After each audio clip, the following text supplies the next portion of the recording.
मेरा एक सवाल है सभी भारतीयों से, प्लीज़ मुझे बताइए आप किस एंगल से महान हैं। आप खुद को विश्व गुरु कहते हैं, किस एंगल से आप खुद को विश्व गुरु कहते हैं। सबको पता है भारत की आज स्थिति कैसी है। तरक्की के नाम पर प्रत्येक व्यक्ति को बर्बाद किया जा रहा है, पर्यावरण को बर्बाद किया जा रहा है, शिक्षा व्यवस्था को बर्बाद किया जा रहा है। 3 लोगों ने इस देश के 145 करोड़ लोगों का बेवकूफ़ बना के रखा है और उनकी जनसंख्या ज़्यादा नहीं है, ऐसी होगी कोई 1 से 2 करोड़। वो है बिजनेसमैन, नेता, घटिया सिंगर, घटिया हीरो और घटिया खिलाड़ी। इन 3 लोगों ने मिल के पूरे देश को बर्बाद करके रख दिया है और इन 3 लोगों की बातों पर चल चल के, इनके ऐशोआराम को देख देख कर आम जनता ने इनको अपना गुरु बना लिया है, इन घटिया लोगों को।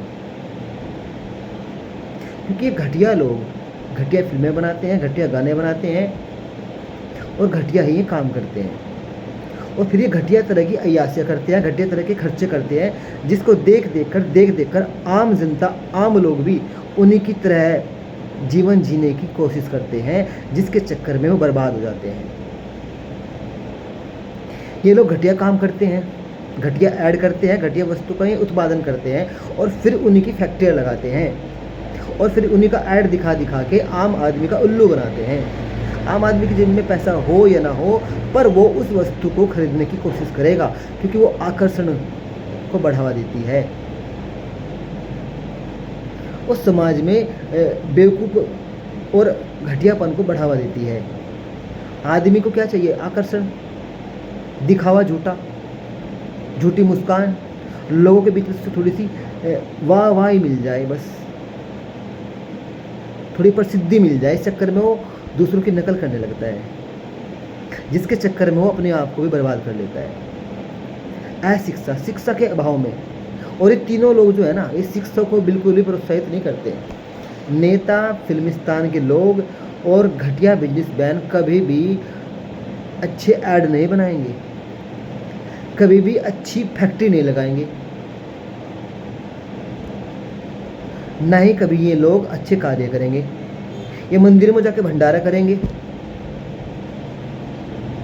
अरे इस देश को भंडारे की जरूरत नहीं है मेरे भाई, इस देश को जरूरत है शिक्षा की, अच्छी शिक्षा की, अच्छे धर्म के ज्ञान की।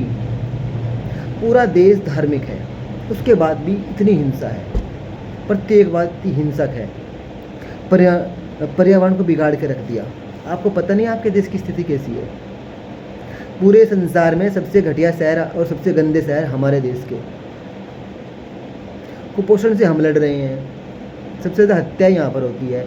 आपको पता है यहाँ की संविधान लागू होने के बाद भी, समानता का अधिकार प्राप्त होने के बाद भी कितना जातिवाद है, महिलाओं को कितना शोषण है और महिलाएं भी बेवकूफ़ बन दी जा रही है। महिलाओं को भी बिल्कुल बेवकूफ़ बना दिया गया है अशिक्षा के कारण।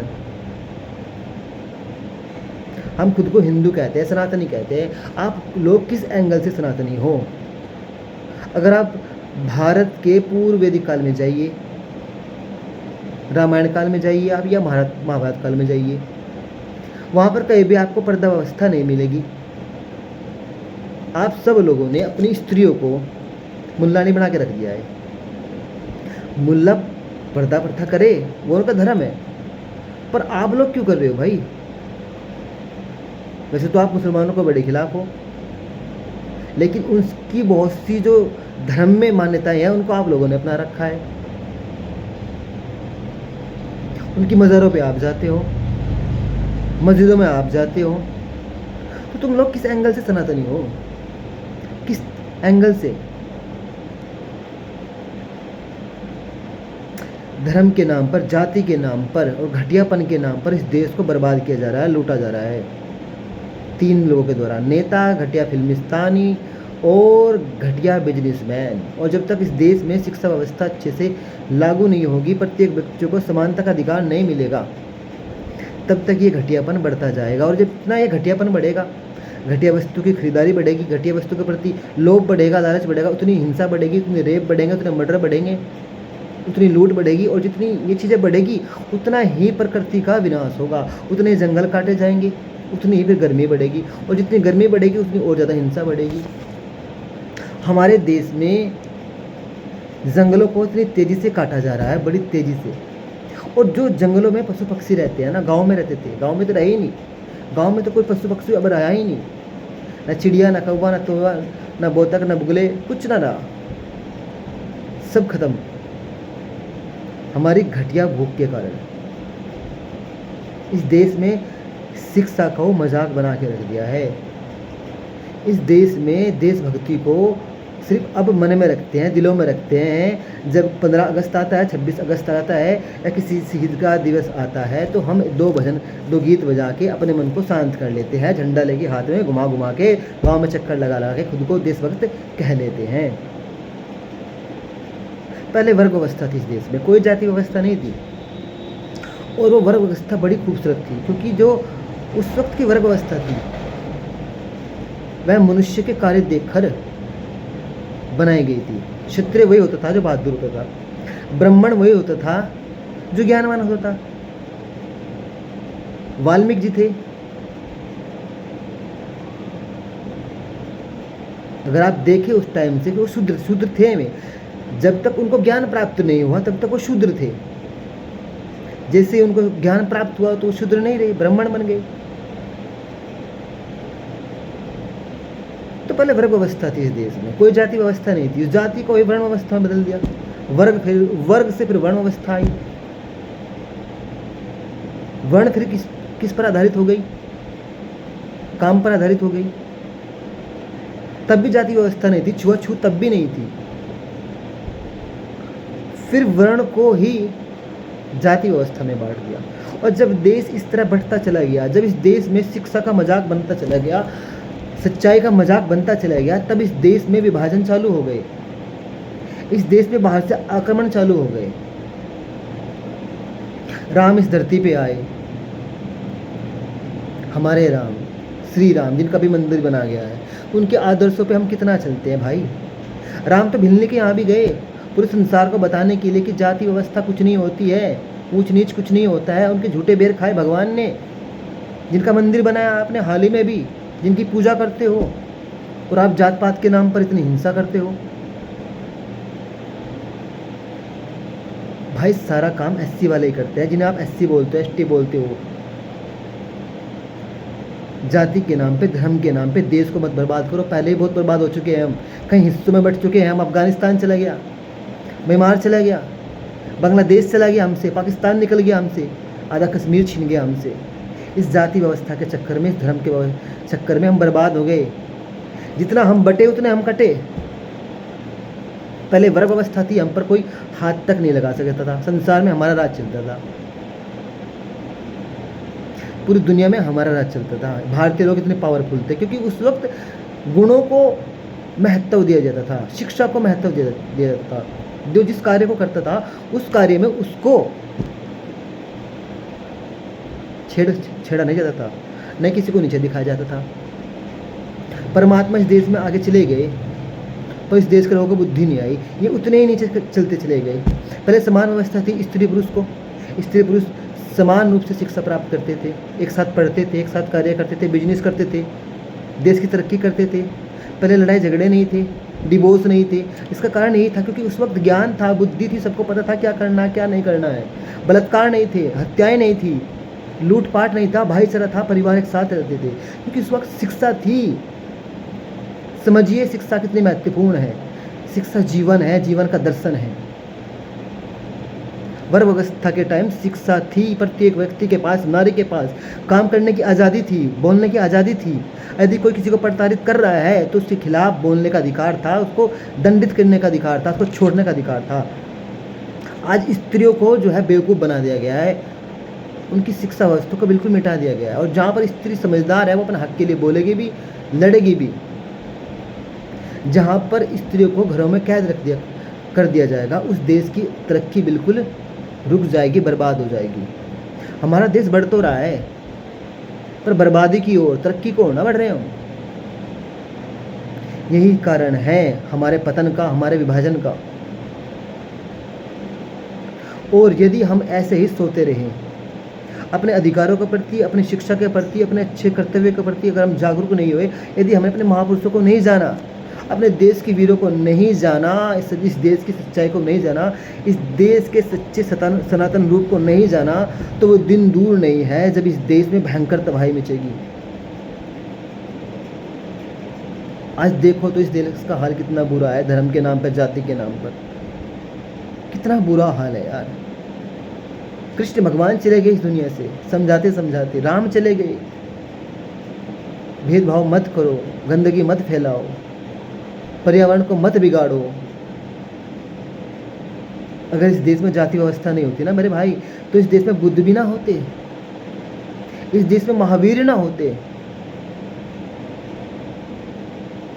वे लोग तभी पैदा हुए जब इस देश को बांट दिया गया, इस देश की सुंदरता को मिटा दिया गया, इस देश में मानवता को खत्म कर दिया गया, इस देश से शिक्षा को खत्म कर दिया गया। जब अयोग्य लोगों के हाथ में शक्ति आ गई, तब इस देश का पतन चालू हो गया। कितना विशाल देश था हमारा, कितना सुंदर था, सोने की चिड़िया ऐसे थोड़े कहते थे हमारे देश को, क्योंकि यहाँ पर प्रत्येक व्यक्ति खुशहाल जिंदगी जीता था, आनंद से, खुशी से, मस्ती से। आज का युवा परेशान, आज की नारी परेशान, आज का हर परिवार दुखी। इसका मुख्य कारण क्या है? शिक्षा का दुरुपयोग, अपने अधिकारों का दुरुपयोग। इस देश में आज पाखंड है, अंधविश्वास है। तब इस देश में अंधविश्वास नहीं था, पाखंड नहीं था इस देश में। आज धर्म के नाम पर पाखंड है, अंधविश्वास है। हिंदू बेवकूफ़, मुसलमान बेवकूफ़, कर रहे हैं हिंसा, जानवरों को काट रहे हैं, जंगल को काट रहे हैं अपने थोड़े से स्वार्थ के लिए। जनसंख्या इतनी बढ़ा दी, कहाँ जाऊंगे यार? धरती माँ रो रही है, चिल्ला रही है। संसाधनों का दुरुपयोग हो रहा है। इंटरनेट मिला है इंसान को, इंटरनेट का आप सदुपयोग कर सकते हैं यार, उससे अच्छी चीज़ों को जान सकते हैं। पर ना, इंटरनेट का ज़्यादातर दुरुपयोग होता है, फ़ोन का बहुत ही गलत उपयोग होता है। 99% उसका दुरुपयोग होता है। उस पर कोई भी व्यक्ति अच्छी चीज़ नहीं देखता है, अच्छी चीज़ें नहीं पढ़ता है, अच्छी चीज़ें नहीं सुनता है, घटियापन देखता है सब उस पर। लड़का हो, लड़की हो, कोई भी हो, नंगा नाच करने पे लगे हैं, घटिया काम करने पे लगे हैं, घटिया प्रदर्शन करने पे लगे हैं। अपने आप को समाज में शक्तिशाली प्रभावित साबित करने के लिए आदमी कुछ भी किए जा रहा है। भाई भाई का नहीं रहा, पत्नी पति की नहीं रही, पति पत्नी का नहीं रहा, बच्चे माँ बाप के नहीं रहे। जब शिक्षा का मजाक बनाया जाएगा, धर्म का मजाक बनाया जाएगा, अंधविश्वास को, पाखंड को ऊपर रखा जाएगा और बेकार के व्यर्थ को, लोगों को सिर पे बिठाया जाएगा, तब गंदगी फैलेगी। हमारे गलियां गंदी हैं, हमारे घर गंदे हैं, हमारे मन गंदा है, हमारा देश गंदा है। हम किस एंगल से खुद को मान कह रहे हैं, बताइए तो सही।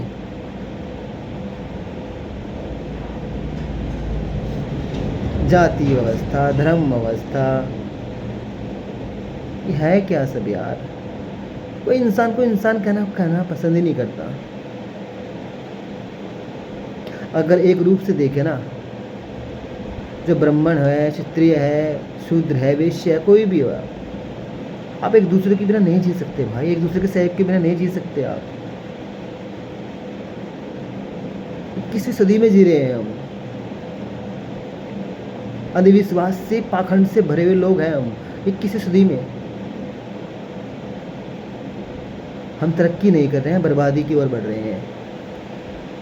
हमें विरोध करना होगा इन घटिया लोगों का, घटिया नेताओं का, घटिया फिल्मिस्तानियों का, घटिया गानों का, घटिया ऐप्स का। कोई भी सोशल मीडिया ऐप बुरा नहीं है, आप उस पर अच्छी चीज़ें डाल सकते हैं, अच्छे कार्य कर सकते हैं, अपने बच्चों को अच्छी किताबें दे सकते हैं, खेल सिखा सकते हैं। एक अच्छा माँ बाप वही है जो अपने बच्चों को अपने पास बिठाता है, उनको अच्छी किताबें देता है, उनके साथ खेलता है, मस्ती करता है। जो अपने बच्चों को गेम देगा, घटिया फिल्में दिखाएगा, घटिया फिल्में गानों पे डांस करवाएगा, वो उसका जीवन भी बर्बाद कर रहा है और अपना जीवन भी बर्बाद कर रहा है और साथ में देश को भी बर्बाद कर रहा है। अच्छे नागरिक बनिए, देश की सेवा कीजिए, अच्छी चीज़ें देखिए, अच्छी किताबें पढ़िए, अपने महापुरुषों को जानिए, अपने धर्म को जानिए, अपने कर्तव्य को जानिए। और जिन शहीदों ने और जिन वीरों ने हमारे लिए जान दी है ना, हम जैसे बुद्धों के लिए, घटियाओं के लिए, प्लीज़ उनके विचारों को फॉलो कीजिए यार, उनके सपनों को फॉलो कीजिए, उनके सपनों को साकार करने का कार्य कीजिए। भगत सिंह का सपना था कि मैं जिंदा रहना चाहता हूँ सिर्फ इसलिए कि मैं अपने देश के लिए, मानवता के लिए कुछ कर पाऊँ, पर आज़ाद होकर, गुलाम रहकर नहीं। उन्होंने हमारे दर्द को देखा था, उस वक्त उस देश के दर्द को देखा था। उन्होंने हंसते हंसते प्राण त्याग दिए हम लोगों के लिए, हमारे जीवन को खुशहाल बनाने के लिए, तरक्की के लिए। लेकिन हम तरक्की के नाम पे बर्बादी करते जा रहे हैं, देश को बर्बाद करते जा रहे हैं। अगर ये देश बचाना है, इस देश की संस्कृति को बचाना है, अपने सनातन धर्म को बचाना है, तो प्लीज़ धर्म के सही मर्म को जानिए, शिक्षा के सही मर्म को जानिए। शिक्षा नौकरी के लिए नहीं है, शिक्षा धन पाने का कोई साधन नहीं है, शिक्षा जीवन का दर्शन है, शिक्षा जीवन का दर्शन है, शिक्षा जीवन है। अगर आपके पास अच्छी शिक्षा नहीं है तो आपके पास अच्छा पार्टनर भी नहीं होगा, आपके पास अच्छी फैमिली भी नहीं होगी, आपके पास अच्छा काम भी नहीं होगा। जब आपके पास अच्छी शिक्षा होगी ना, तो आप थोड़े से में भी संतुष्ट हो जाओगे, उसमें भी खुश हो जाओगे।